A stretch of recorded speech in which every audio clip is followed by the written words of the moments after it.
আর পারছি না, জানি না আমার খাতাটা দেখে কখন আবার কি বলবেন। প্রচন্ড চাপে আছি রে ভাই। আবার বলবি, তুমি তো আমার থেকে অনেক ভালো স্টুডেন্ট, তোর তো চিন্তা নেই, চিন্তা তো আমার। আমিও প্রচন্ড চাপে আছি, গলা আটকে আসছে। হ্যাঁ, তোরা তো ফিস করে কি কইতাছিস? দাঁড়া দাঁড়া, খাতাগুলো দেখি। হ্যাঁ, নেক্সট। এই খাতাটা যেন কার, কি নাম? বাবা, যা হাতের লেখা তোর, কিছুই তো বোঝা যাচ্ছে না। হ্যাঁ হ্যাঁ, নভীর, তানভীর কে আছে? তানভীর। স্যার, এই যে আমি, আমার নাম তানভীর। স্যার, ভালো নামও তানভীর, ডাক নামও তানভীর। স্যার, ওই লিখতে লিখতে না পেনের কালি খতম হয়ে গিয়েছিল, ওই জন্যে কোন রকমের জল ঢাইলা কালিটা চালাইছি, ওই জন্য হাতের লেখাটা একটু খারাপ হয়ে গেছে। স্যার, পরের পরীক্ষায় ঠিক করে দিমু। হ্যাঁ, ঠিক আছে ঠিক আছে, তোকে বলা হয়েছিল ভৌত বিজ্ঞান আর জীবন বিজ্ঞান, এই নিয়ে দুটো পার্থক্য লিখতে। তুই কি লিখেছিস বল বল, সবাইকে শোনা। হ্যাঁ, আমি লিখাছি ভৌত বিজ্ঞান হচ্ছে ভূতের বিজ্ঞান। ভূত ভূত, যেখানে ভূত নিয়ে আলোচনা করা হয় স্যার। আর জীবন বিজ্ঞান, যারা জীবিত আছে স্যার, জীবিত মানুষ নিয়ে আলোচনা করা হয়। মানে মৃত মানুষকে নিয়ে আলোচনা করলে স্যার ভূতের বিজ্ঞান, আর জীবিত মানুষকে নিয়ে আলোচনা করলে জীবিত বিজ্ঞান, মানে জীবন বিজ্ঞান স্যার। ঠিক আছে ঠিক আছে, তোর ভূতের বিজ্ঞান আর জীবনের বিজ্ঞান আমি বানাচ্ছি তোকে মজা। এরপর কি লিখেছিস বল। এরপরে লিখাছি ভূত বিজ্ঞান, মানে ভৌত বিজ্ঞানে বলে জল জমে বরফ হয়, বুঝলেন স্যার। আর জীবন বিজ্ঞানে বলে জল জমে ডেঙ্গু হয়। হ্যাঁ, আমি তো সবই বুঝেছি। তো বাবা, এই উত্তরগুলো তুই পেলি কোথা থেকে? ওই যে স্যার, আগের দিন আমাদের হাবু স্যার বলেছিলেন যে জেনারেল নলেজ মানে সাধারণ জ্ঞান, কনসেন্সের উপর দিতে হয়, কনসেন্স মানে কোনো সিলেবাসে থাকে না, আমার যেটা মনে আসবে সেটাই লিখতে হয়, ওটারে কনসেন্স বলে। এই রে, এবার থাপ্পড় খেলি তুই। ওটা কনসেন্স নয়, ওটারে বলে কমন সেন্স, কমন সেন্স। বুঝতে পেরেছি তানভীর, একেবারে পড়াশোনা করিস না।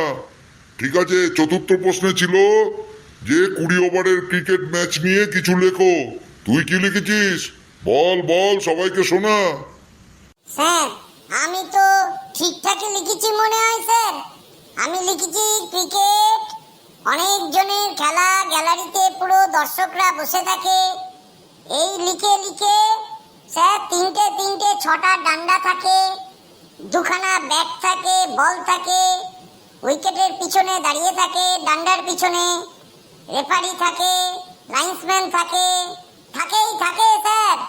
তারপর তারপর স্যার আমরা খেলা দেখি। এই করতে করতে স্যার 15টা পেজ লিখে ফেলেছি, প্রচন্ড খাটনি কেটেছি স্যার ওই দিন। হ্যাঁ, তারপরের বাকি 5টা পেজ কালো রং করে ছেড়ে দিয়েছিস কেন?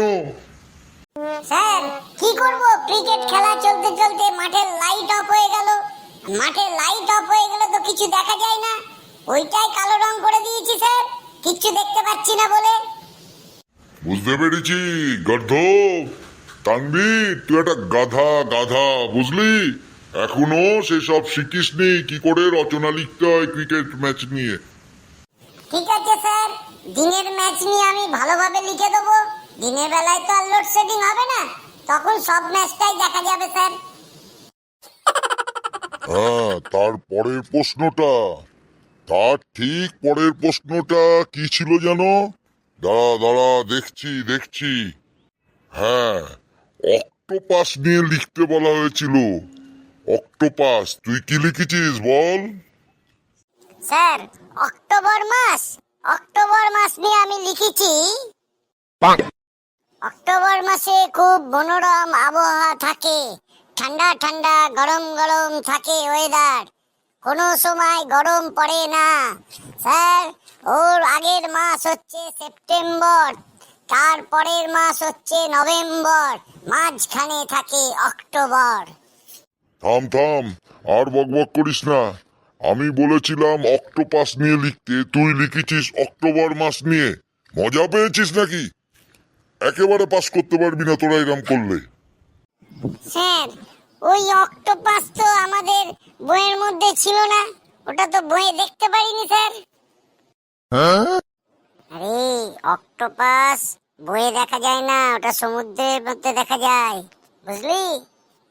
হ্যাঁ, তোদের মধ্যে কে বলতে পারবি অক্টোপাস সম্বন্ধে?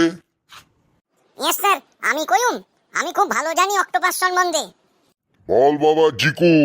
হ্যাঁ হ্যাঁ, তোর নামই তো জৈতিক পোদ্দার। বল বল, তুই কি জানিস? স্যার, অক্টোপাস হচ্ছে একটা সামুদ্রিক প্রাণী, সমুদ্রেই দেখা যায়। অক্টোপাসের বিশেষত্ব হচ্ছে ওর 3টে হৃৎপিণ্ড আছে স্যার, ওই জন্য অক্টোপাসকে মারা খুব মুশকিল। আর ওই মাটির মধ্যে ঘেঁটে থাকে স্যার, চারিদিকে ওর ঠ্যাং চারিদিকে ছড়ানো থাকে, যে কোনো সময় যাকে তাকে টেনে নিয়ে চলে যায় জলের মধ্যে। সে কি ভয়ঙ্কর প্রাণী স্যার। গুড গুড জিকু, এই তো খুব ভালো বলেছিস। এইটাই তো আমি চাই, আরো ভালোভাবে শেখ। ঠিক আছে ঠিক আছে, আজকে এই অবধি। আজকে যে যার মতন তোমরা বাড়ি যাও। চ্যানেলটা বন্ধুদের বলবি সাবস্ক্রাইব করতে, আর ভিডিওগুলো প্রচুর পরিমাণে শেয়ার করে, আর কমেন্ট বক্সে যেন লিখে জানায় যে আমাদের ভিডিওগুলো কেমন লাগছে।